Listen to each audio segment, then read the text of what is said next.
कहीं दूर हरे भरे जंगलों के बीच बसा था एक प्यारा सा गांव, सूरजपुर। सुबह सुबह पक्षियों की चहचहाहट और गांव की औरतों की बातें, मवेशियों की घंटियों की आवाजें और मिट्टी में बच्चों की उछल कूद, सब मिलकर इस गांव को जिंदा रखते थे। यहीं रहता था एक नन्हा मगर बहुत ही होशियार लड़का, रज्जू। रज्जू की उम्र होगी करीब 10 साल। बाल, बड़ी बड़ी आंखें और हमेशा गले में लटका रहता था उसका लकड़ी का छोटा सा औजार, कुछ ना कुछ बनाने या जोड़ने के लिए। वो स्कूल जाता था, मगर उसका असली स्कूल था जंगल और कबाड़ का ढेर। एक दिन सुबह सुबह जब गांव के बच्चे तितलियों के पीछे भाग रहे थे, रज्जू अकेले जंगल के अंदर चला गया। वहां एक बड़ी सी बेल के नीचे उसे कुछ अजीब चमकती चीज दिखी। पास जाकर देखा तो वो थी एक टूटी फूटी धातु की हाथ जैसी चीज, जिस पर हरियाली जम गई थी। जिज्ञासु रज्जू ने पत्ते हटाए, मिट्टी की साफ की और फिर एक पूरा रोबोट, पुराना, जंग लगा हुआ, मगर उसकी आंखें नीली और बड़ी, जैसे कुछ कह रही। वो रोबोट अब चालू नहीं था, मगर उसकी हालत देखकर रज्जू समझ गया कि इसके अंदर कुछ खास है।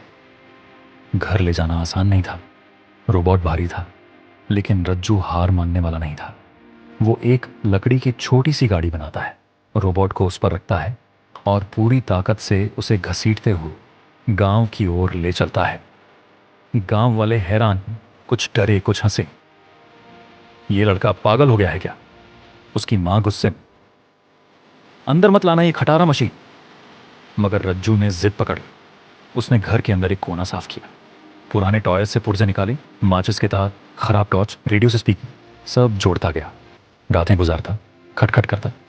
उसकी आंखों में बस एक ही सपना, रोबोट को जिंदा करना। और एक रात, ब्लिंक, नीली आंखों ने हल्की सी रोशनी दी। दोस्ती की शुरुआत। रोबोट धीरे धीरे बैठा, कुछ बोला नहीं, मगर उसकी हर हरकत मासूम थी। रज्जू डरता नहीं, बल्कि मुस्कुराता है।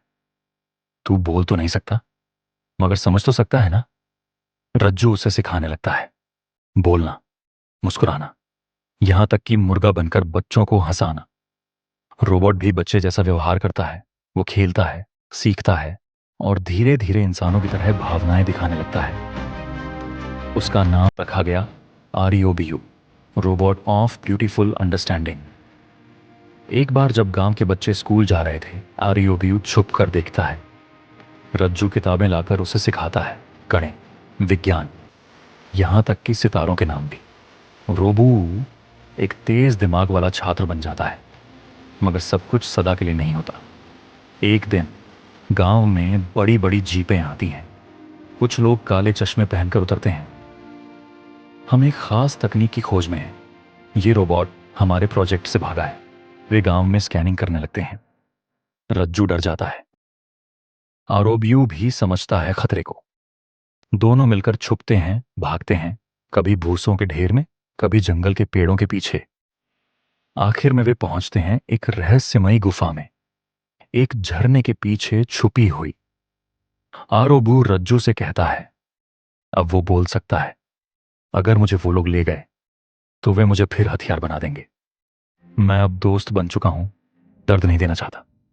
रज्जू की आंखों में आंसू। तभी आती है एक बड़ी सी आंधी। गुफा हिलने लगती है। रोबी रज्जू को बाहर धकेल देता है। तू जा, मैं यहीं रहूंगा। गुफा गिरने लगती है। रज्जू चिल्लाता है, रब, मगर सब मिट्टी में दब जाता है। शोक और आशा गांव में शांति लौटती है। वो लोग वापस चले जाते हैं, मगर रज्जू बदल गया है।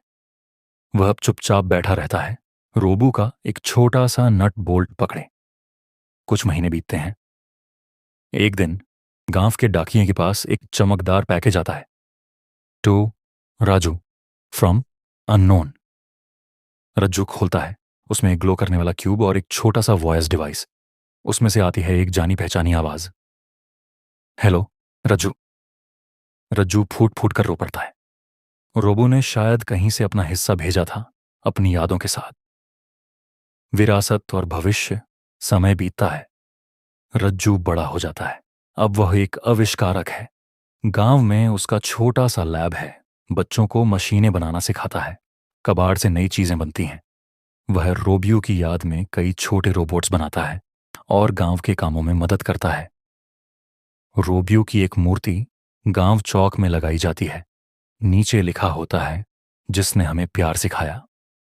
और एक दिन रज्जू बनाता है एक नया रोबोट, पर इस बार उसके सीने में होता है दिल की आकृति वाला कोर। उस रोबोट की आंखें जलती हैं, वही नीली चमक। वह मुस्कुराता है। रज्जू चुपचाप सिर हिलाता है। Welcome back. अंतिम दृश्य, रज्जू और नया रोबोट जंगल की पगडंडी पर चल रहे हैं। सूरज डूब रहा है। आसमान में एक नया तारा चमकता है, रोबियो की शक्ल जैसा। गांव में रोशनी है, बच्चों की हंसी है और तकनीक से भरा भविष्य रोबियो की वजह से। स्क्रीन पर शब्द आते हैं, कभी कभी सबसे बड़े दिल धातु के बने होते हैं,